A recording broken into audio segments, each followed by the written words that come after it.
it's Miss Holiday here, and I'm back to tell you another story.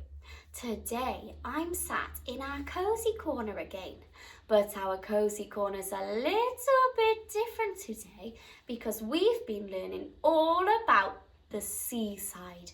So we've got some seaweed hanging and some fish hanging and some jellyfish hanging up. Now that's a bit of a clue as to what our book is about today, because it is all about what the ladybird heard at the seaside. Now before I can read our story, I've got to put on my special story hat. We've got a few friends here to help us listen to the story, and that is the ladybird. And two men called Hefty Hugh and Lanky Len. You might have heard a story with them before. I wonder what they're up to today. What's the Ladybird Heard at the Seaside? By Julia Donaldson and Lydia. One July, when the sun was high, the ladybird took to the clear blue sky. She spread her wings in the summer breeze and flew over farms and fields and trees. She flew and she flew as fast as could be, till at last she came to the deep salt sea. And the sea lion roared and the seagull shrieked. The mermaid sang and the dolphin squeaked. The crab went snap and the shark went dash. The whale's grey tail made a mighty splash. The dogfish barked and the catfish purred, but the ladybird never said a word. But the ladybird saw and the ladybird heard. She saw two men in a camper van with swimming trunks and a cunning plan. They were Hefty Hugh and Lanky Len, up to their wicked ways again. Said Lanky Len to Hefty Hugh, I tell you what we're going to do. We'll lie in and wait till it's 12 o'clock. Then out we'll swim to the mermaid's rock. The mermaid's hair is very long. She combs it whilst she sings her song. But when it's night and she's fast asleep, then tiptoe onto her rock we'll creep. And snip, snip, snip, snip, snip, we'll cut her hair that's so very long and very fair.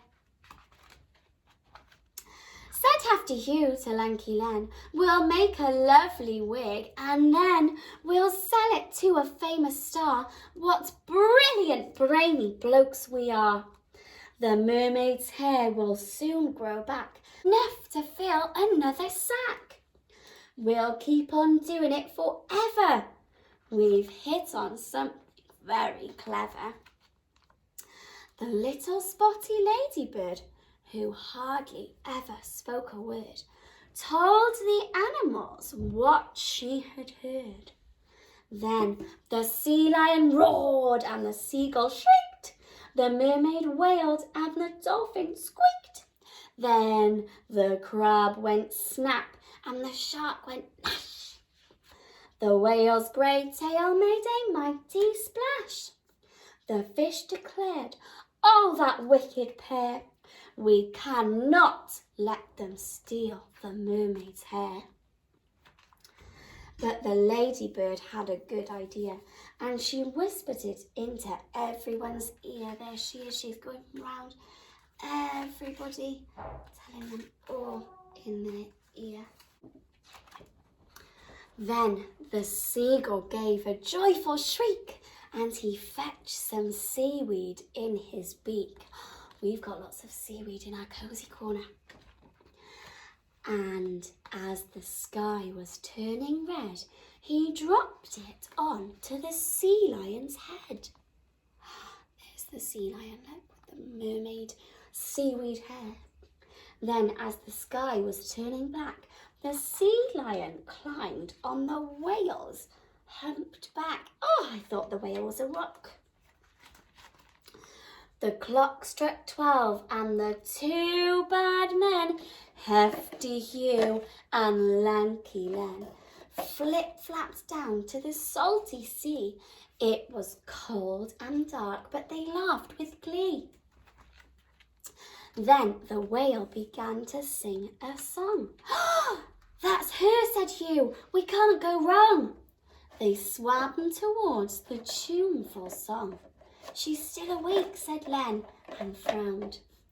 The singing stopped. They took a peep. Said Hugh, "I think she's gone to sleep." Up they climbed with their big brown sack onto the whale's enormous back. And snip, snip, snip, snip, snip, they started snipping. "This hair," said Hugh, "it's damp and dripping." "What's more," said Len, "it's awfully tough, as scissors can't be hard enough." Then, "Help!" cried Hugh, "this rock is heaving. I think we'd better both be leaving." But Len replied, "Just one more snip." Then the whale's tail gave a great big flip. Oh my goodness, look, they've gone flying off the whale's back. The thieves fell into the water, splosh! And Hugh said, "Golly," and Len said, "Gosh." Then, "Ouch!" cried Hugh, and Len yelled, "No," as the shark bit a flipper and the crab pinched a toe. They swam for their lives, and then they ran all the way back to their camper van. "For you," said Hugh, "we've had a scare, but at least we've still got the mermaid's hair." They opened up the sack and then, what do you think they saw? "It's full of seaweed," shouted Len. "And tricked again," said the two bad men. Then the sea lion roared and the seagull shrieked. The mermaid sang and the dolphin squeaked. The crab went snap and the shark went mash.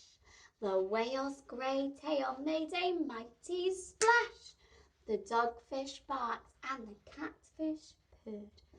But the ladybird never said a word. And that's the end of the story. I loved that story. The ladybird's very clever with her little plan, and she was no match for Hefty Hugh and Lanky Len. Thank you so much for listening to another story. I can't wait to meet you in nursery. Bye!